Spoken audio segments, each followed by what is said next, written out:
ପ୍ରେଜ୍ ଦ ଲର୍ଡ। ଆଉ ଭାରତର ସମସ୍ତ ଖ୍ରୀଷ୍ଟୀୟ ଭାଇ ଭଉଣୀମାନଙ୍କୁ ଆଜିର ଦିନରେ ଶୁଭେଚ୍ଛା। ଆଜିର ଦିନ ଭାରତବର୍ଷ ପାଇଁ ଏକ ଗୌରବର ଦିନ। ପ୍ରଭୁ ଯୀଶୁ ଖ୍ରୀଷ୍ଟଙ୍କର ପ୍ରେରିତ 12 ଜଣ ଶିଷ୍ୟଙ୍କ ମଧ୍ୟରୁ ଥମାସ ନାମକ ଏକ ଶିଷ୍ୟ ଭାରତବର୍ଷରେ କେରଳଠାରେ ଆସିଥିଲେ 52 AD ମସିହାରେ। ଖ୍ରୀଷ୍ଟ ଧର୍ମର ପ୍ରଚାର ଆରମ୍ଭ କରିଥିଲେ। ଆଜିର ଦିନରେ ଜୁଲାଇ 3 72 AD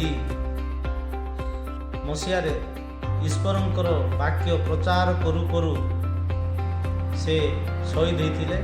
ଆଉ ଆଜିର ଦିନ ଏକ ସ୍ମରଣୀୟ ଦିନ ଅଟେ ଖ୍ରୀଷ୍ଟୀୟ ସମାଜ ପାଇଁ ଆଉ ସମଗ୍ର ପୃଥିବୀବାସୀଙ୍କ ପାଇଁ। ଏ ସୌଭାଗ୍ୟର ବିଷୟ ଭାରତବର୍ଷ ପାଇଁ 12 ଜଣଙ୍କ ଶିଷ୍ୟ ମଧ୍ୟରୁ ପ୍ରଭୁ ଯୀଶୁଙ୍କର ଏକ ଶିଷ୍ୟ ଥମାସ ନାମକ ଶିଷ୍ୟ ଇଣ୍ଡିଆ ମଧ୍ୟରେ ଆସିଥିଲେ। ଆଉ ତାହା ଆମେ ସ୍ମରଣ କରୁଛୁ। ତାଙ୍କର ଆଜିର ଦିବସ ଯାହାକି ଶହୀଦ ହୋଇଥିଲେ ପ୍ରଭୁଙ୍କର ବାକ୍ୟ ପ୍ରଚାର କରି କରି ନିଜ ଜୀବନକୁ ବାଜି ଲଗାଇଲେ ସୁଦ୍ଧା ନିଜ ଜୀବନ ପ୍ରତି ମଧ୍ୟ ଭୟ ନଥିଲା।